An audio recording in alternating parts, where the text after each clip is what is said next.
안녕하세요. 피부사랑 피부럽TV 피부과 전문의 방숙현 원장입니다. 오늘은 이런 야외 활동이나 운동을 했을 때 우리 피부에 어떤 변화가 생기는지, 그리고 피부 관리는 어떻게 해야 하는지 알려드릴게요.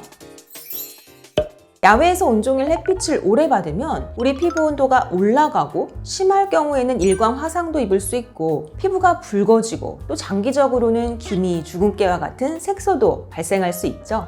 결국 자외선에 의한 광노화 반응도 나타날 수 있습니다. 우리 피부는 외부 환경과 에너지 교환을 하면서 더운 날과 추운 날 피부 온도가 달라지고, 기온에 따라 31도에서 38도 정도의 변화를 보입니다. 더운 환경에 있거나 격렬한 운동을 하게 되면 피부의 혈류량이 증가하여 피부로의 열 전달이 급격히 늘어나고 피부의 온도가 올라가게 되는 거죠. 이러한 열 스트레스가 늘어나면 땀 분비와 수분 증발을 통해 피부 온도가 다시 내려가게 됩니다. 그러므로 운동을 과도하게 하게 되면 땀과 피지 분비량이 늘어나기 때문에 여드름이 악화되고 피부 트러블이 발생하기 쉽습니다. 열과 여러 가지 자극, 피부 장벽 기능의 악화로 인해서 기존에 있던 아토피 피부염, 자극성 피부염, 주사 피부염 등의 피부 질환도 더 악화될 수 있겠죠. 그럼 지금부터 야외 활동을 하기 전에 체크해야 할 것과 활동 후 자극받은 피부 상태를 잘 되돌리기 위한 애프터 케어 방법에 대해 말씀드릴게요. 첫 번째, 선크림과 선 기능성 제품을 사용한다. 야외 활동에서 가장 중요하다고 모든 전문가들이 하나같이 강조하는 것이 바로 자외선 차단제를 사용하는 거죠. 자외선을 많이 받으면 이로 인해 주근깨, 기미와 같은 색소가 악화되거나 발생할 수 있습니다. 장기적으로는 이 자외선이 우리 피부의 콜라겐을 손상시키고 파괴시키기 때문에 피부의 탄력을 떨어뜨리고 주름과 모공도 악화시킬 수 있는 거죠. 심할 경우 일광 화상 등의 반응이 생길 수도 있고 피부암까지도 유발할 수 있습니다. 자외선 차단제는 야외에 나가기 30분 전에 발라주셔야 하고요. SPF는 되도록 50 이상, PA는 2 포지티브 이상을 권장드립니다. 또한 3시간에서 4시간에 한 번씩 덧발라주시는 것 알고 계시죠? 자외선 차단제를 바르실 때 꼭 빼놓지 않아야 할 곳이 바로 귀입니다. 또한 SPF 기능이 있는 모자와 옷을 선택하면 더 효과적으로 자외선을 막아줄 수 있습니다. 두 번째, 기초 화장과 메이크업은 가볍게 한다. 두꺼운 메이크업 상태로 운동을 하게 되면 땀을 흘릴 때 메이크업이 흘러내려서 알짜자야 슬쩍 지워지고요. 마스카라 던집니다. 앞머리도 풀려요. 땀과 노폐물과 함께 더 모공을 막고 피부에 더 큰 자극을 줄 수 있습니다.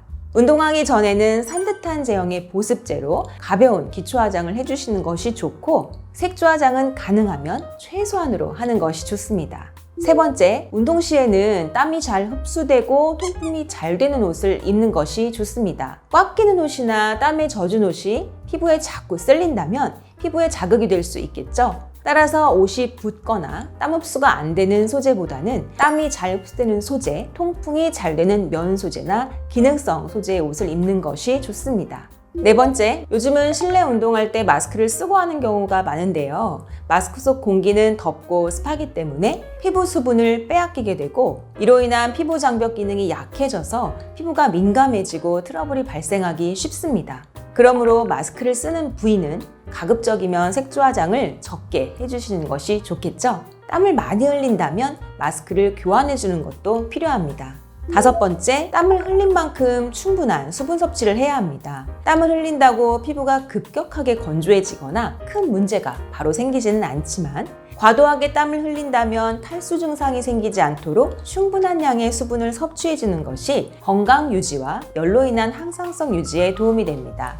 여섯 번째, 운동 후 바로 샤워해준다. 운동을 하면 스트레스가 해소되고 전반적인 건강은 좋아지겠죠. 하지만 피부에는 주의할 것이 있는데요. 운동을 하면 땀과 노폐물이 나오는데 이것을 바로 씻어주지 않으면 땀과 노폐물로 인해 모공이 막혀 여드름이나 모낭염이 발생할 수 있고, 또한 기존 피부염을 가지고 있는 분들은 이러한 기존 피부염이 심해질 수 있습니다. 따라서 운동이 끝난 뒤 땀과 노폐물이 모공을 막기 전에 바로 샤워를 해주는 것이 좋습니다. 일곱 번째, 운동 후 피부 온도를 낮추어준다.